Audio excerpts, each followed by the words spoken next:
Hey guys, it's Rafael here, and here we do what female Deku had Scarlet Witch's powers. So, yeah. If you don't know who Scarlet Witch is, or Wanda Maximoff, Wanda Maximoff? Maximoff. I'll put, or what her powers are, there will be a picture or description about her powers on the screen, so feel free to read it, or feel free to pause to read it, or you can just skip it. So yeah. Without further ado, let's begin. We'll start with a little girl defending a little boy from a bully with a bully, aka Bakugo. Bakugo had blonde hair and red eyes. He also pretty much needs anger management issues. He also has anger issues. Izumi was defending the boy because he was getting bullied, and because of her pure heart, she wanted to protect him. Bakugo taunted Izumi and telling her that he doesn't hit girls and will leave her alone if she lets him be up the boy, because in his opinion he needed to teach the boy some respect. Izumi got angry. Yep, she gets angry when her friends get hurt. She told him to stay away and face someone their own size. But Bakugo got angry and tried to throw explosion at Izumi. Izumi took the hit and she fell down. Bakugo and the others taunted her. Bakugo and his lackeys taunted her, and then Izumi got really mad and her quirk unlocked.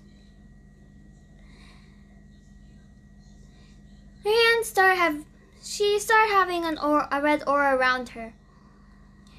And she looked at them with an angry look in her eyes, and the two lackeys fell unconscious and being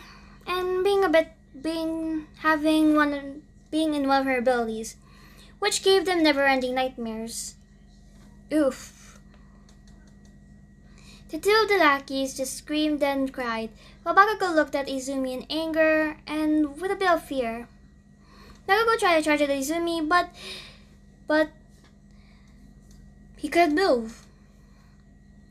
He saw a red aura around him, which belonged to Izumi, and he can't really move.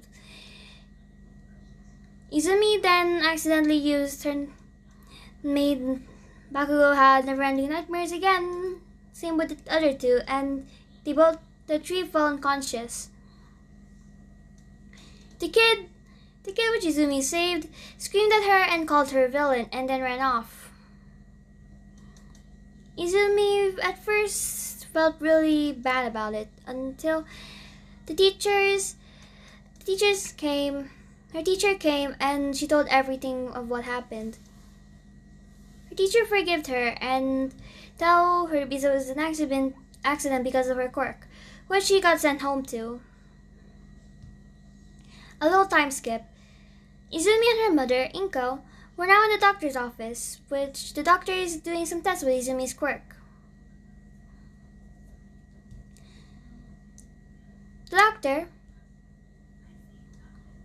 Izumi was doing some tests, for example, to discover some of her abilities.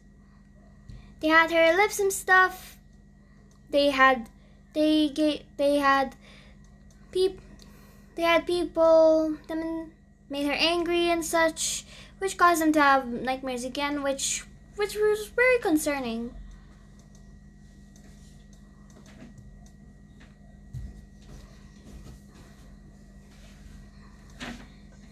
There's a few other tests, and yeah, little time skip. The doctor told Inko about everything while going over powers. He told Inko about she has a really powerful quirk, which I can't really figure out a name yet. Sorry, I haven't really figured out a name for it yet, but you guys can put the name in the comments below if the comments are not automatically turned off by YouTube. The doctor told Inko about Izumi's abilities and such, and it would be better for her to at least be in the care of a pro hero or such. The doctor told Inko a lot about Izumi's quirk from beginning to end.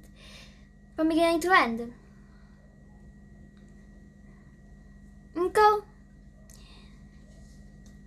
was pretty sad in this, but she was happy for her daughter for having such a powerful quirk.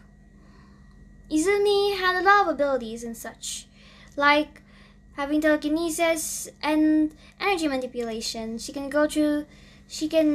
read people's minds, and she can also give people never-ending nightmares. In which, if she could become a villain, she would be really feared of that.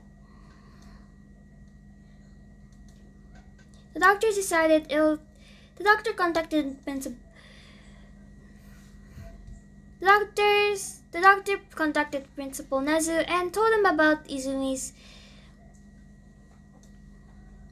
little situation and her powerful quirk. Principal Nezu decided it'll be okay for it that it would be okay for her to be in the hands of a pro hero, and that pro hero will be dun dun dun dun. Zawa. Yep. The doctor then told Inko after the phone call. The doctor then told Inko that it would be better for Izumi to be in the hands of a pro hero so that she doesn't lose control or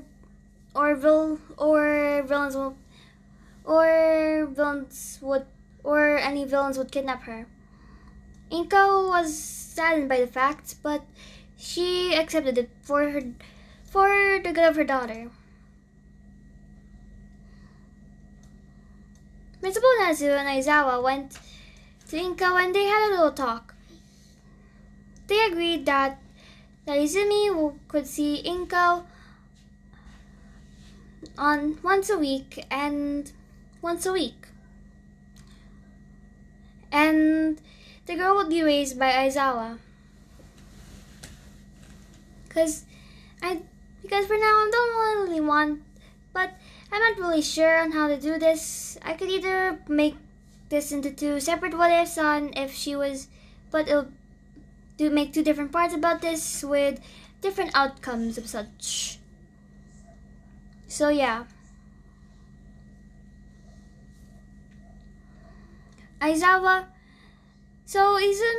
Inko told Izumi was crying at the fact that she had to leave her daughter, and she decided to call Izumi here. Was crying for the fact that she had to leave her daughter, but accepted because she knows that it'll have to be the best for her. At night, Inko told Izumi about the situation, which Izumi surprisingly understood.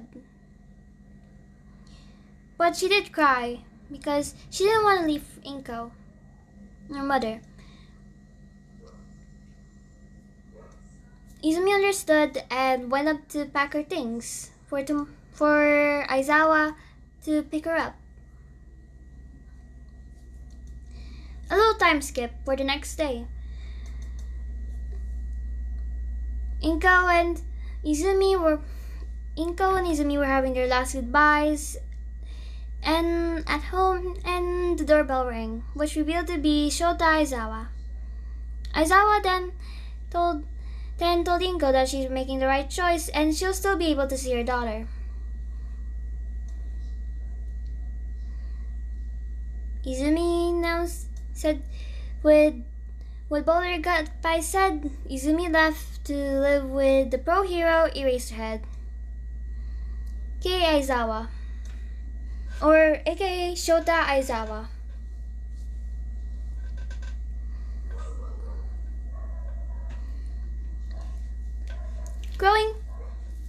Growing up, now Izumi transferred to a different school because Aizawa lived a bit more far away from there. So yeah. Aizawa trained Izumi in controlling her quirk and in hand-to-hand combat because she can't always rely on her quirk, as Aizawa put it. Aizawa put Izumi under a lot of training, which Izumi struggled at first, but then improved a lot.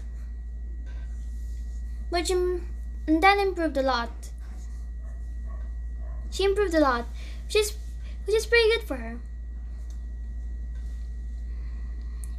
And each week she still visited Inko. There's still a few little mishaps here and there, but it was only a few. Izumi also learned how to maneuver and control her powers, and she had never-ending determination to become a hero.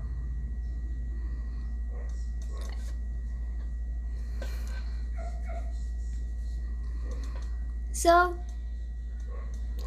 and let's skip a few years after this. Izumi met with all the Pro Hero staff thanks to Aizawa and Principal Nezu. She also got trained by some of them.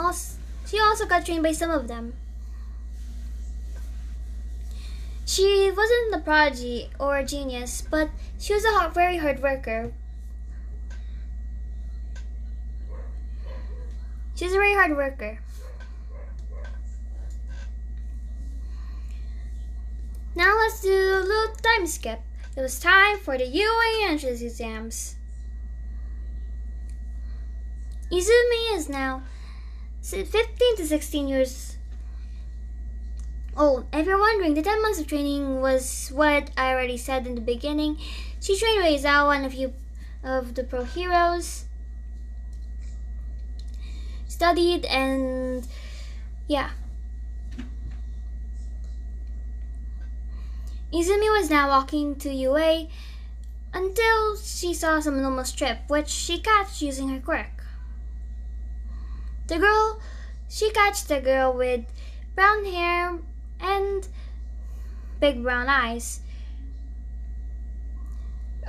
The girl then thanked Izumi, then introduced told her that falling on her first day would be bad luck, and apologized for using her quirk on her and then walked off.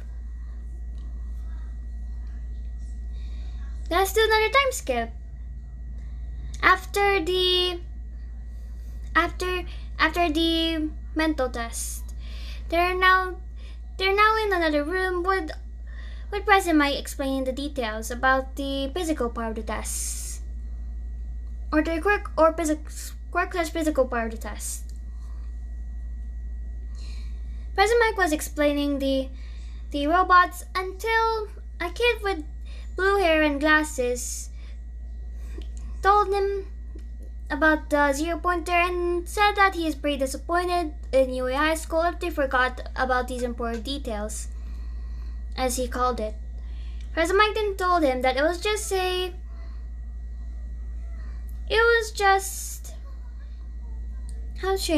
obstacle. Yeah, an obstacle. Which Ida apologized and moved on. Time skip again. Izumi was getting ready at her post, and when the door opens, she flew off, destroying tons of robots. President Mike then looked at the other students and told them to go, follow Izumi, and destroy those robots. Heroes don't wait for 3, 2, 1 goes, or they just go into action. In which they followed.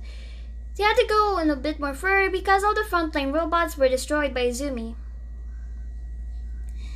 People were destroying robots here and there, and Izumi was saving a couple of people because of her determination to become a hero and her kind heart also. The 0 point, and then the ground decided to grumble, and Izumi saw a lot of people running away, which she thought, and she read their minds and came up to the 0 pointer. Izumi saw the same girl that she saved under some rubble, which she flew over, took out the rubble, and gave Uraka to Ida. She told him to run to Recovery Girl, which Ida did. Izumi then was face to face with the giant 0 pointer robot. She then ran and jumped very high using her power, using her quirk, and punched the robot using an energy blast, which blew his head off. Izumi then landed on the ground, with many people surrounding her and praising her with her quirk, which she just tried to show off. She just flew over them and tried to avoid them, and yeah. Izumi then went home and started to did her early routine. Now let's skip to a week later. Izumi already has now received her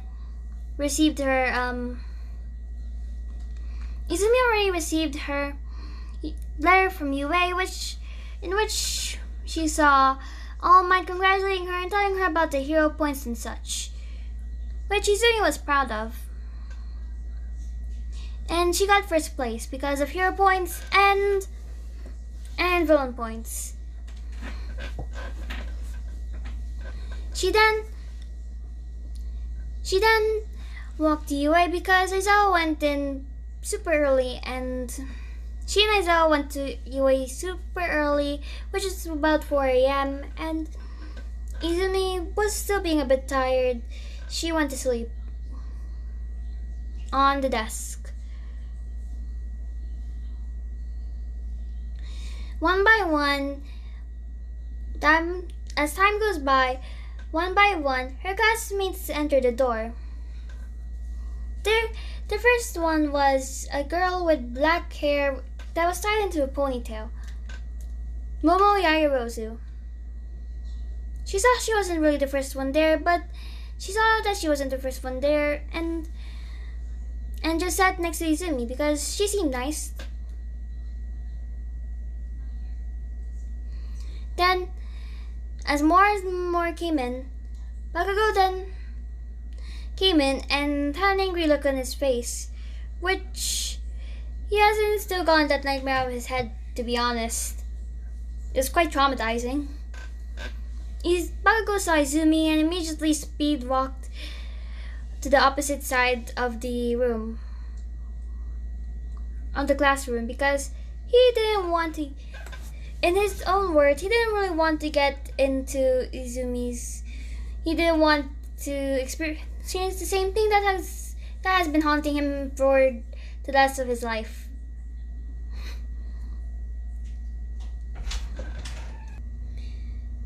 So yeah, time skip. Aizawa woke up and told them to. Aizawa woke up put in his sleeping bag and introduced himself. At first, a lot of people freaked out because there's a big giant. How should I say this? Yellow caterpillar in front of the table. So, Aizawa then told them to go outside and get into wear their clothes, or the training clothes, or PE clothes. Yeah, PE clothes. In which they got out and out and changed. And time skip after they changed. So when they got out, Aizawa told them about that there was been a quick assessment test, and he told Izumi to get into the circle, and he tossed her the ball. Izumi caught it, and Aizawa told her to use her quirk. Izumi then wound up her fist, and she got in position, and red aura suddenly went around her, and Bakugo having some PTSD. Brought to you by Bakugo having PTSD about Izumi. Her stance was kind of like this, alright? Izumi winded up her fist. A red aura surrounded her. When she threw the ball, an energy blast came up, and which threw the ball into infinity. The people were surprised and amazed by Izumi's powerful quirk. A girl with pink hair and yellow horns yelled, saying this is going to be really fun, in which a few people joined her. Aizawa then glared at them and asking them and telling them that whoever gets last place gets expelled. Uraka then asks, isn't that a bit too unfair? Aizawa then does his little speech about unfairness and how heroes should combat that unfairness. The class nodded because he had a point. So, time skip. After the quick assessment test, Izumi got first place thanks to her training onto the from the pro heroes and her powerful quirk. And the time skip was brought to you by Bakugo having PSD about Izumi. The objective scores to see Izumi and Momo. Izumi got first place, and next was Momo, and next was all the other classes. All the other class 1A.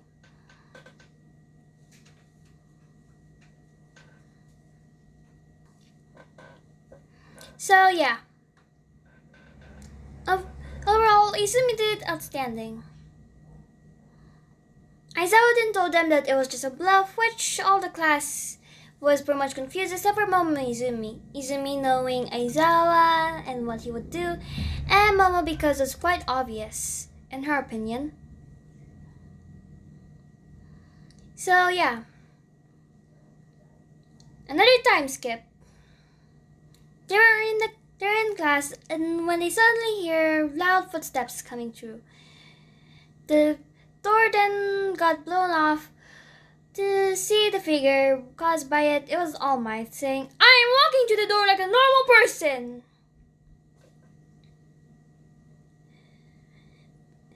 And a lot of people fanboyed or fangirled about All Might wearing his old Silver Age costume. All Might then told them about the heroes versus villains, and he then tapped a button to which revealed all the hero costumes.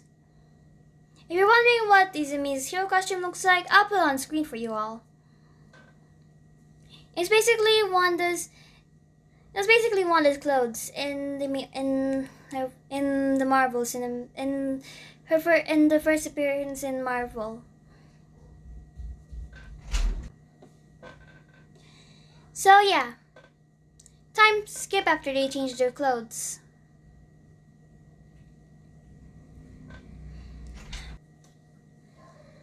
Everyone gone to their teams, and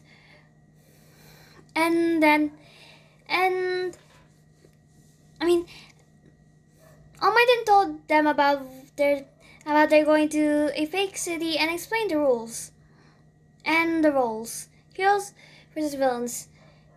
The villains have to guard the bomb until the timer runs out,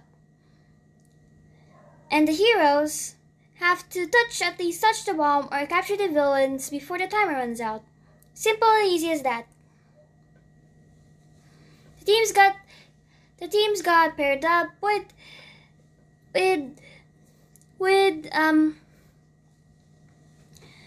Izumi and Uraraka and Bakugo and Ida. Bakugo having major PSD after this. So, let's go. Izumi and Uraraka formulated a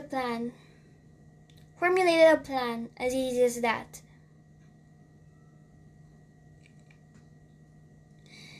Now, it's very simple and easy. She and Uraraka, never mind, I'm not going to spoil it for you guys, even though it may seem pretty predictable, but not gonna spoil it though. Because either I'm too lazy to explain it or something else. Izumi and Uraraka walked through the halls.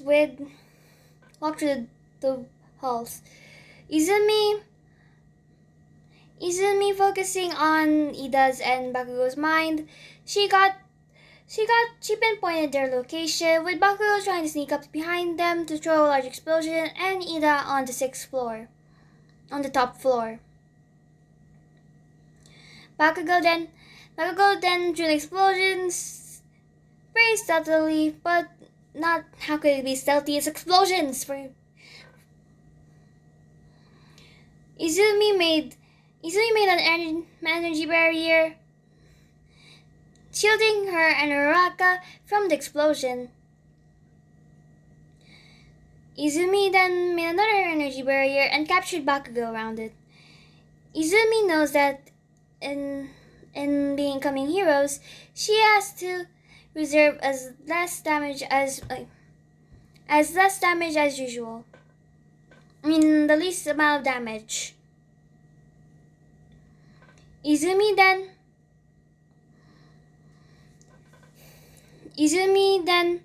leaves Bakugo there to be stuck there in that little pod, or the little force field cage. Izumi and Uraraka went out the building, and Izumi flew up to the top floor, and Izumi went into the top entrance, and she and Uraraka went through the windows and touched the bomb. All Might saying that Heroes Team wins. Hero Team wins. And that's gonna be where we're going to end it off here, guys. So make sure you like and subscribe. And yeah, this is really signing off.